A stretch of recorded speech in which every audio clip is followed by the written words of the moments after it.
Bollywood silver screen presenting light house. इस कहानी की शुरुआत में एक लाइट हाउस को दिखाया जाता है जहां पर रोज नाम की लड़की अपने पिता के साथ रहती है। दरअसल उसकी मॉम की अब मृत्यु हो चुकी है, इसीलिए वो अपने पिता के साथ इसी लाइट हाउस में रहती है। एक सुबह रोज के पिता रोज से कहते हैं कि अगर तुमने मेरे सवाल का सही जवाब दे दिया तो मैं तुम्हें लाइट हाउस की चाबियां दे दूंगा। वो रोज से पूछते हैं कि लाइट हाउस को क्यों बनाया जाता है। रोज कहती है ताकि हम शिप्स को सही डायरेक्शन दिखा सकें। रोज के पिता कहते हैं कि नहीं, अगर तुमने सही जवाब ढूंढा तो तुम्हें मैं चाबियां दे दूंगा। रोज के पिता हर रात को उसे बेड टाइम स्टोरी सुनाते हैं जिसमें वो रोज को बताते हैं कि वो अपने साथी फिलिप के साथ समुद्री यात्रा में गए थे ताकि वो एक मोती पर्ल को ढूंढ सके, लेकिन समुद्री तूफान में फंस गए जिस वजह से फिलिप इनसे अलग हो गया। और अब रोज के पिता को यहाँ पर बताया जाता है कि एक शिप समंदर में फंस चुका है, इसीलिए उसे उनकी मदद के लिए जाना होगा। रोज के पिता रोज को पूरी इंस्ट्रक्शंस देने के बाद यहाँ से निकल जाते हैं। रात को जब रोज सो रही होती है तभी उसे एक बुरा सपना आता है जिसमें वो देखती है कि वो पानी में डूब रही है और वहाँ पर वो अपने पिता को भी देखती है। अगली सुबह रोज के पास यहाँ कुछ लोग आते हैं जो रोज को बताते हैं कि उसके पिता इस दुनिया में नहीं रहे। रोज अपने पिता की मृत्यु से बहुत ज्यादा दुखी हो जाती है। तभी उसके पिता की दोस्त का कॉल आता है जो उसे बताती है कि तुम्हारे पिता चाहते थे कि उनके बाद तुम उनके दोस्त फिलिप के साथ रहो जो कि उसके अंकल हैं। और अब उसके अंकल भी वहां पर आ जाते हैं जो उसे अपने साथ अपने घर ले जाते हैं। इनके पास पैसों की कोई कमी नहीं होती, लेकिन इन्हें नहीं पता होता कि बच्चों के साथ कैसे बात की जाती है, कैसे उनकी देखभाल की जाती है। दरअसल वो एक बोरिंग इंसान है। एक रात को जब रोज की नींद खुलती है तो वो देखती है कि उसका जो पिगी टॉय है वो जिंदा हो गया है। उसके बेड के जो पैर होते हैं वो बहुत लंबे लंबे हो गए हैं और इसके बाद उसका बेड उसे घर से बाहर ले जाता है और कुछ ही देर में वो वापस लाइट हाउस में पहुंच जाती है। दरअसल ये असली नहीं बल्कि सपनों के बीच की दुनिया है। यहाँ पर उसकी मुलाकात फिलिप से होती है। ये उसके अंकल फिलिप नहीं है बल्कि ये वो फिलिप है जिसकी कहानियां उसके पिता उसे सुनाया करते थे, जिसके साथ उसके पिता एक एडवेंचर पर गए थे जहाँ पर वो एक मोती को पर्ल को ढूंढ रहे थे। और अब फिलिप रोज से उसके पिता के बारे में पूछता है। रोज बताती है कि मेरे पिता एक रात को समंदर के बीचों बीच गए थे, उसके बाद वो कभी लौट कर नहीं आए। ये सुनकर फिलिप को बहुत दुख होता है क्योंकि उसके पिता के पास एक नक्शा था जो फिलिप को चाहिए था। वो उस नक्शे के बारे में रोज से पूछता और कहता है कि तुम मुझे नक्शा दे दो जिससे हम एक केव तक जा सकते हैं जहाँ पर बहुत सारे पर्ल्स हैं और ये बहुत खास पर्ल हैं जिनसे तुम किसी भी इच्छा को पूरी कर सकती हो, चाहे तो तुम अपने पिता से भी मिल सकती हो। ये सुनकर रोज को बहुत अच्छा लगता है क्योंकि वो अपने पिता से मिलना चाहती है, पर ये सपनों के बीच की दुनिया है। इसीलिए फिलिप उससे कहता है कि तुम्हें असली दुनिया में जाकर उस नक्शे को हासिल करना होगा। और इसके बाद फिलिप उसे ऊपर से नीचे धक्का दे देता है जिसके बाद उसकी असली दुनिया में आंख खुलती है। अगले दिन रोज के अंकल उसे स्कूल ले जाते हैं जहाँ पर उसकी मुलाकात अपनी काउंसलर से और साथ एक लड़का जिसका नाम जमाल होता है उससे होती है। रोज जमाल को अपने पिता के बारे में बताती है। रात को रोज जब अपने अंकल के साथ बैठी होती है तो उसके अंकल जो कि डोर नॉब के सेल्समैन है उसे बताते हैं कि डोर नॉब्स को कैसे अनलॉक किया जाता है। इसके बाद रोज अपने कमरे में जाकर सो जाती है और जब उसकी आंख खुलती है तो देखती है कि उसका पिगी टॉय एक बार फिर से जिंदा हो चुका है, यानी कि वो सपनों के बीच की दुनिया में पहुंच चुकी है। और यहाँ पर उसके पिता का जो सामान होता है उसमें से पिगी कुछ सामान निकालता है जिसके बाद रोज को अपने पिता का नक्शा मिल जाता है जो फिलिप को चाहिए। और अब किसी भी तरह से उस सपनों के बीच की दुनिया में जाकर इस मैप की मदद से फिलिप के साथ उस जगह जाना चाहती है जहाँ पर वो मोती है जिससे किसी भी इच्छा को पूरा किया जा सकता है। अब वो जब स्कूल जाती है तो स्कूल में वो एक ऐसे कमरे में चली जाती है जहाँ पर कोई नहीं आता। दरअसल यहाँ पर किसी का भी आना मना है और अपनी पिगी के साथ वो यहाँ पर सो जाती है। सोने के बाद एक बार फिर से वो सपनों के बीच की दुनिया में पहुंच जाती है और लाइट हाउस में जाकर वो फिलिप को नक्शा दिखाती है। फिलिप नक्शा लेने के बाद कहता है कि मैं अकेला इस सफर पर जाऊंगा। वो रोज को अपने साथ नहीं ले जाना चाहता। रोज जिद करती है कि वो भी उसके साथ जाएगी, जिसके बाद वो उसे अपने साथ ले जाने के लिए मान जाता है। वो उसे नक्शा दिखाता और बताता है कि मैंने ये एक पुलिस ऑफिसर से चुराया था और अब वो मेरा पीछा कर रही है। साथ ही वो नक्शे में उसे वो मैजिकल वर्ल्ड जो कि सपनों की दुनिया है वहां पर वो पर्ल भी दिखाता है जो कि मैजिकल पर्ल्स हैं। वो उसे बताता है कि सपनों की दुनिया में मैजिकल वर्ल्ड में जाने के बाद किसी के भी सपनों से छेड़ छेड़छाड़ मत करना और ना ही किसी की नज़र में आना। ये दोनों की दोनों सपनों की दुनिया में आ जाते हैं जहाँ पर एक डांस पार्टी चल रही होती है। दरअसल यहाँ पर जितने भी लोग डांस कर रहे हैं वो ये सब अपने सपनों में देख रहे हैं। यहाँ पर एक लड़की होती है जो अपने सपने में डांस कर रही है। फ्लिप उसके साथ फ्लर्ट करना शुरू कर देता है और जब वो उसके साथ डांस कर रहा होता है तभी यहाँ पर वो पुलिस ऑफिसर, वो एजेंट आ जाती है जो फ्लिप को पकड़ना चाहती है। वो फ्लिप को गन पॉइंट पर ले लेती है और इससे पहले कि वो एजेंट, वो पुलिस ऑफिसर फ्लिप को अपने साथ ले जाती है, यहाँ पर एक मॉन्स्टर आ जाता है। इस मॉन्स्टर की कहानी रोज के पिता ने उसे सुनाई थी। ये मॉन्स्टर रोज के ऊपर हमला करता है लेकिन फ्लिप उसे बचाकर यहाँ से एक दूसरी जगह ले जाता है और कहता है कि वो मॉन्स्टर जिसने तुम्हारे ऊपर हमला किया वो तुम्हारे सपनों की, तुम्हारी इमेजिनेशन की वजह से आया। तुमने अपने सपने में उसे देखा और तभी वो यहाँ से फेड होना शुरू हो जाती है। जैसी वो इस दुनिया से गायब होती है असली दुनिया में वो जाग जाती है। दरअसल वो ड्रीम वर्ल्ड में, सपनों की दुनिया में तभी जा सकती है, तभी वो फ्लिप से मिल सकती है जब वो सो रही हो। रात को उसके अंकल उसे कहानी सुनाते हैं जिसके बाद वो सो जाती है। सोने के बाद एक बार फिर से वो उसी दुनिया में पहुंच जाती है जहां पर फ्लिप है। फ्लिप रोज से मैप ले लेता है और कहता है कि तुम अब अपनी असली दुनिया में चली जाओ। तुम डरी हुई हो जिस वजह से तुम्हें डरावने सपने आते हैं जो कि हमारे लिए खतरनाक है। लेकिन रोज कहती है कि मैं कहीं नहीं जा सकती, मैं अपने पिता से मिलना चाहती हूँ। और यहाँ पर वो फ्लिप से पूछती है कि तुम असली दुनिया में क्या हो, क्योंकि उसे पता है कि फ्लिप भी कोई सपना देख रहा है, ये उसकी असली दुनिया नहीं है। फ्लिप कहता है कि मुझे नहीं पता कि मैं क्या हूँ क्योंकि मैं बहुत वक्त से जागा ही नहीं। अब यहाँ पर एक बार फिर से एजेंट आ जाती है जो इन दोनों को पकड़ना चाहती है। ये एक ट्रक में बैठकर भाग जाते हैं जिसे एक बच्चा चला रहा होता है। दरअसल ये बच्चा भी अपने सपने में है और उस बच्चे से ट्रक डिसबैलेंस हो जाता है और ये एक बहुत बड़े झरने से नीचे गिर जाते हैं और किसी तरह से दोनों के दोनों उस पानी से निकलकर एक कमोड से बाहर आते हैं। इन दोनों को इस सब में बहुत मजा आया होता है। अब इससे पहले कि ये यहाँ से निकलते एजेंट एक बार फिर से आ जाती है। दोनों के दोनों भागने लगते हैं। एजेंट अपनी टाइम गन से इनके ऊपर हमला करती है जिससे इनकी मूवमेंट बहुत ज्यादा स्लो हो जाती है, यानी कि टाइम में ये फंस चुके हैं। एजेंट इनके पास आती है और कहती है कि मेरी उम्र 116 साल है। अब तक मुझे अपनी जॉब से रिटायर हो जाना चाहिए था लेकिन तुम्हारी वजह से मैं रिटायर नहीं हुई क्योंकि मैं तुम्हें पकड़ना चाहती थी।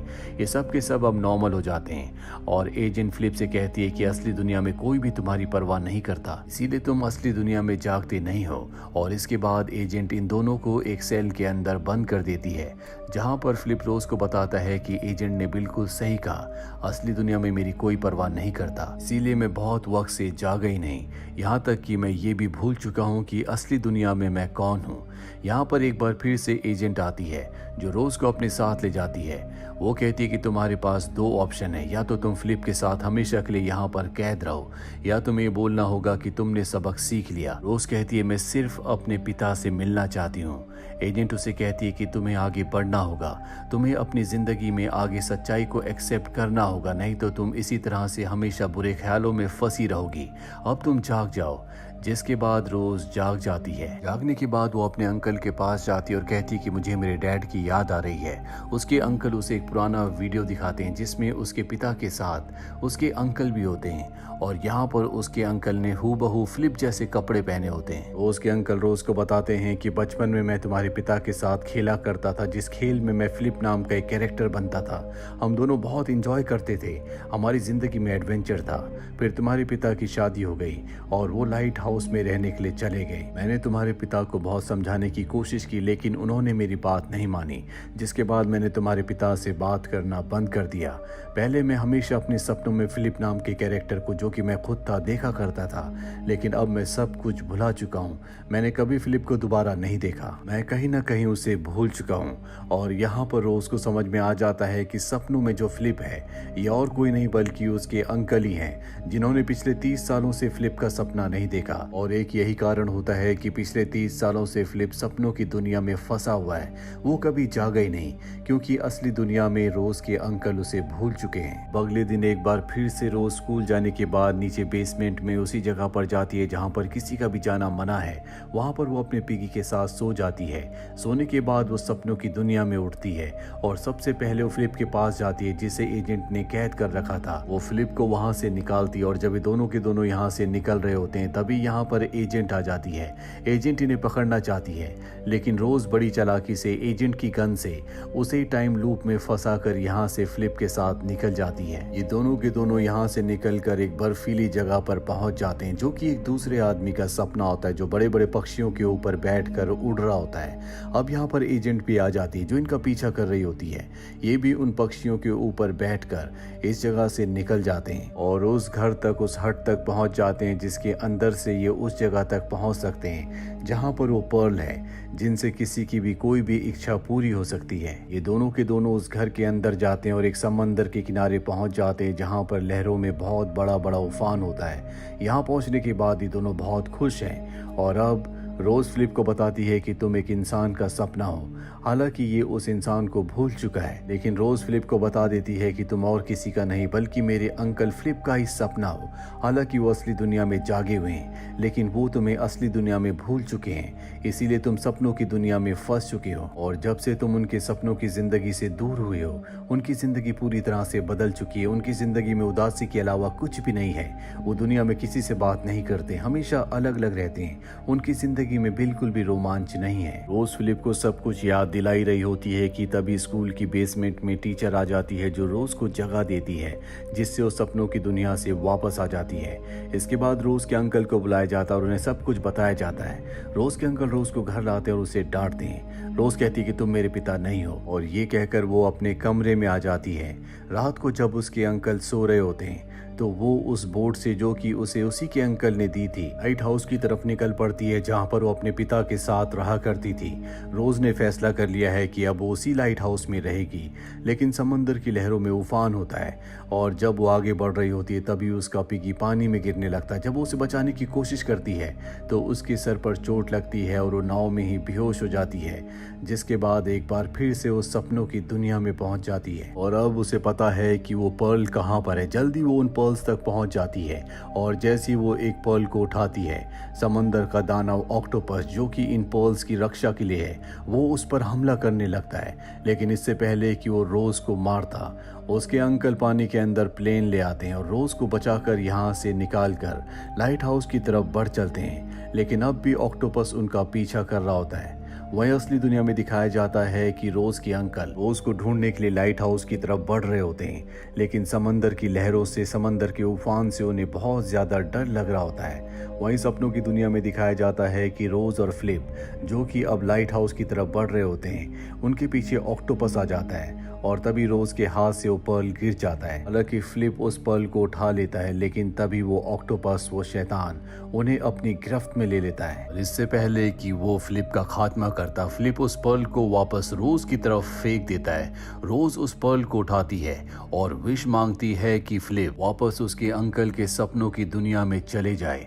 और जैसी वो ये विश मांगती है, उसके अंकल की असली दुनिया में एक अलग सा रोमांच आ जाता है। वो जो पानी से, समंदर की लहरों से डर रहे थे, अब वो उनका सामना करने के लिए तैयार हैं। वो रोज को बचाने के लिए पानी में कूद जाते हैं और इससे पहले कि रोज डूबती, वो उसे बचा लेते हैं। सपनों की दुनिया में दिखाया जाता है कि ऑक्टोपस, जो रोज के ऊपर हमला करने वाला था, उसके सामने से गायब हो जाता है। और अब रोज वहां से निकलकर बाहर आती है, जहां पर उसके सामने एजेंट आती है।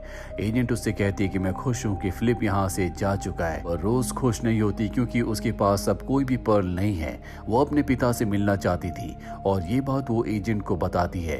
एजेंट कहती है शायद तुम्हें अपने पिगी को एक बार फिर से हक करना चाहिए। और जब वो उसे हक करती है तो उसके अंदर से एक पर्ल निकलता है। दरअसल वो एक पर्ल को निगल गया था और अब इस पर्ल की मदद से वो अपने पिता से मिल सकती है।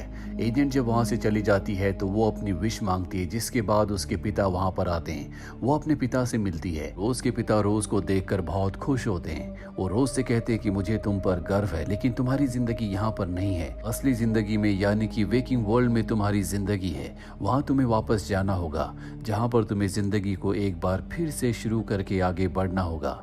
और इसके बाद वो अपनी बेटी को फाइनल गुड बाय करते हैं। इसके बाद रोज असली दुनिया में जाग जाती है, जहां पर उसके सामने उसके अंकल होते हैं। उसके अंकल अब फिलिप की पर्सनैलिटी में है। वो पहले की तरह बिल्कुल भी बोरिंग नहीं है और अब ये दोनों के दोनों अपनी जिंदगी को एक बार फिर से शुरू करना चाहते हैं। रोज स्कूल जाकर अपने नए दोस्त बनाती है, साथ ही वो अपने अंकल के साथ अपने पिता की बोट पर सेलिंग करने के लिए जाती है। यानी कि दोनों के दोनों अब जिंदगी में खुश हैं, इनकी जिंदगी में एडवेंचर है और यही जिंदगी होती है। हमें जिंदगी में आगे बढ़ना चाहिए, अपनी जिंदगी के एडवेंचर को कभी नहीं खोना चाहिए, क्योंकि ऐसा करने से हमारी जिंदगी में सिर्फ निराशा होती है जो आपकी या किसी की भी जिंदगी में अंधेरा कर सकती है। तो ये थी पूरी कहानी फिल्म लाइट हाउस की। उम्मीद करते हैं कि ये कहानी आपको पसंद आई होगी।